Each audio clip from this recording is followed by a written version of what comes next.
প্রিয় দর্শক, এই মুহূর্তে যে খবর দিকে চোখ রাখবো, ভাঙড়ে এসেছেন বিধায়ক নওশাদ সিদ্দিকী সাহেব। নারায়ণপুর অঞ্চল পুরাতন হাই স্কুলের সামনে যে ময়দান, সেই ময়দানে এই মুহূর্তে বিধায়ক নওশাদ সিদ্দিকী সাহেবের কনভয় এসে দাঁড়িয়েছে এবং তিনি সে বার্তা জানিয়ে দিয়েছেন। ভাঙড় বিধানসভাতে জানেন অবজারভার বলে দাবি করছেন শওকত মোল্লা। সেই শওকত মোল্লা কিন্তু ভাঙড়ে একটা বিভ্রান্ত ছড়াচ্ছেন, এমনই অভিযোগ উঠছে এই বিধায়কের মুখে। জানেন তিনি বলছেন যারা বাইরে কাজ করতে গিয়েছে, জানেন মানুষ ভাঙড় বিধানসভাতে এবং ক্যানিং বিধানসভাতে অনেক মানুষ ভালো কাজ না পেয়ে তারা বাইরেতে কাজে গিয়েছেন, তাদেরকে বিভ্রান্ত ছড়িয়ে আতঙ্কে ফেলে দিচ্ছেন এই শওকত মোল্লার মতো নেতারা। এমনই অভিযোগ উঠছে বিধায়ক নওশাদ সিদ্দিকী সাহেবের মুখে। কারণ যারা বাইরে গিয়েছে তাদেরকে এলাকাতে আসার কোনো দরকার নেই, এমনটাই বার্তা জানাচ্ছেন। এবং তার বাড়িতে যারা আছে তার বাবা মা বোনরা, তারাই কিন্তু ফর্ম ফিল আপ করে জমা দিলে সেটাই কাজ হবে, এমনটাই বার্তা দিয়েছেন বিধায়ক নওশাদ সিদ্দিকী সাহেব। এবং তারপরেও তারা যারা বাইরে আছে তারাও কিন্তু অনলাইন থেকে যদি ফর্মটা ফিল আপ করে তাও চলবে, এমনটাই বার্তা জানাচ্ছেন বিধায়ক নওশাদ সিদ্দিকী সাহেব। এবং কি জানাচ্ছেন আমাদের ক্যামেরার মুখে মুখে দেখতে থাকুন বিস্তারিত খবর ISF বাংলার পর্দায়। এরপরও আপনাদের বলছি, আমি আপনাদের বিধায়ক, আপনার খসড়াতে নাম তোলেনি, কাগজ প্রমাণপত্র আপনার হাতে আছে। যে অফিসার তোলেনি তার বিরুদ্ধে লড়াইটা আইনত কে করবে?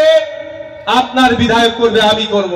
শুধু ভাঙড়ের জন্য কথা নয়, রাজ্যের কোন একটা মানুষের যদি বৈধ ভোটারকে যদি কোন রকম ভাবে চক্রান্ত করে অনৈতিক ভাবে অহেতুক তাকে পেরেশানি করার জন্য, চিন্তাগ্রস্ত করার জন্য যদি কারো বৈধ ভোটারকে অবৈধ ঘোষণা করার চেষ্টা করে, আমি আপনাদের বলে যাচ্ছি, আমার ভিডিওটা যারা শুনবেন, ভয়েসটা যারা শুনবেন, রাজ্যের যে প্রান্ত হোক না কেন, তার পাশে অন্য কেউ দাঁড়াক আর না দাঁড়াক, নওশাদ সিদ্দিকী তার পাশে দাঁড়াবে, ইন্ডিয়ান সেকুলার ফ্রন্ট তার পাশে দাঁড়াবে।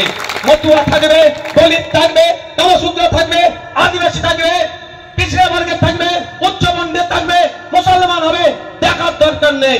কোন বৈধ ভোটারকে যদি কোন রকম যন্ত্রের শিকার হতে হয়, কোন রকম নৌরানির শিকার হয়, তার বিরুদ্ধে কিন্তু তাদের বিরুদ্ধে অর্থাৎ ইলেকশন কমিশন অফ ইন্ডিয়ার অফিসার থেকে সর্বোচ্চ লেভেল পর্যন্ত, কারণ আর্টিকেল 326 কে ভায়োলেট করার জন্য আইনত লড়াই হবে, মাঠের ময়দানে গণতান্ত্রিক লড়াই সংগ্রাম জারি থাকবে।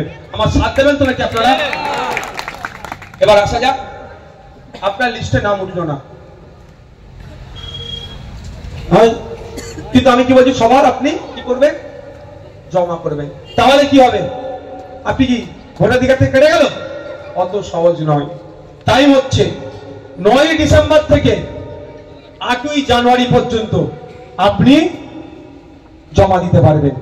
কি জমা হবে না হবে এখন বললে মাথার উপর দিয়ে যাবে। যদি এরকম কারো ঘটনা ঘটে তখন ভিডিও করে পাড়াতে এসে আমি বলবো। আমি আশা করবো এই ধরনের ঘটনা ঘটবে না। আতঙ্কিত আছে বলে একটু ছুঁয়ে যাচ্ছি। আমি আশা করবো কি ভুল কাজ করবে না, তাই না? আশা তো করবো অফিসারের কাছ থেকে।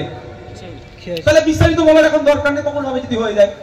দ্বিতীয় হচ্ছে, আপনি 18ই ডিসেম্বর থেকে 9 ডিসেম্বর থেকে 18ই জানুয়ারি পর্যন্ত প্রায় 1 মাস টাইম পাচ্ছেন কি আবেদন করতে, যে আমার খসড়াতে নাম ওঠেনি, হ্যাঁ ওঠেনি, তেন ওঠেনি।